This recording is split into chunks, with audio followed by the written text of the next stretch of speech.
marrant, je vais prendre, plutôt, ça par exemple.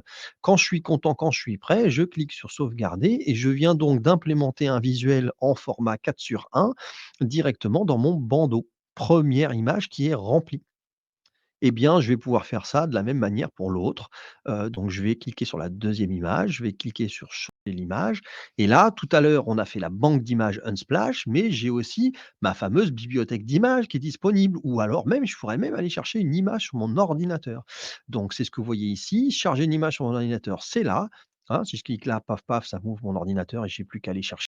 Ou alors ici, je clique sur, images, bibliothèque d'images et là, il va m'ouvrir quoi? Il va m'ouvrir la bibliothèque des images que j'ai préparées à l'avance et c'est pour ça que je vous disais tout à l'heure, quand vous êtes en train de créer, une œuvre, une page de vente, une landing page, un un site web ou autre, un support présentation, ou quoi que ce soit, eh bien, travaillez, réfléchissez en amont à ce que vous avez envie de dire, de quoi vous avez besoin, préchargez, préenregistrez les contenus. Pourquoi? Parce que quand vous serez en train de construire, de produire la page, eh ben, c'est très perturbant d'être, stoppé, arrêté dans son élan.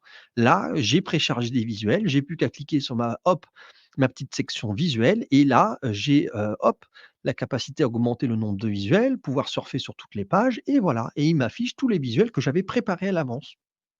Donc ça, c'est quand même voyez, hop, je peux faire défiler ma bibliothèque de visuels et je vais pouvoir choper mes visuels. Alors évidemment, si je leur ai donné un nom et ben, c'est plus pratique parce que si je sélectionne et ben, il va trouver tout de suite, voilà, les visuels qui vont bien, hein. Par exemple, si je suis un freelance, et que je veux que ma page, sur, l'assistance, le conseil, à je sais pas moi, n'importe quoi, à la conception produit, par exemple ici, voilà, un développeur, eh bien, je peux adopter ce visuel qui m'intéresse. Si je me rappelle de comment il a été nommé, si je tape ici, William, il va, isoler le visuel en question William. Voilà, vous voyez? Donc bon, je vais prendre ce visuel-là, il me plaît, je vais faire continuer et à nouveau comme tout à l'heure, il me fiche, le visuel dans son format original et donc à moi d'utiliser évidemment le même format que l'autre, hein. L'autre était en 4:1. Évidemment, si je choisis pas le même format, ça fera quelque chose qui esthétiquement parlant va être moche, hein. Ça on n'aura pas les 2 visuels à la même taille. Donc là, ce qu'il faut faire évidemment, hop, je bois coup, eh bien, il faut faire 4:1.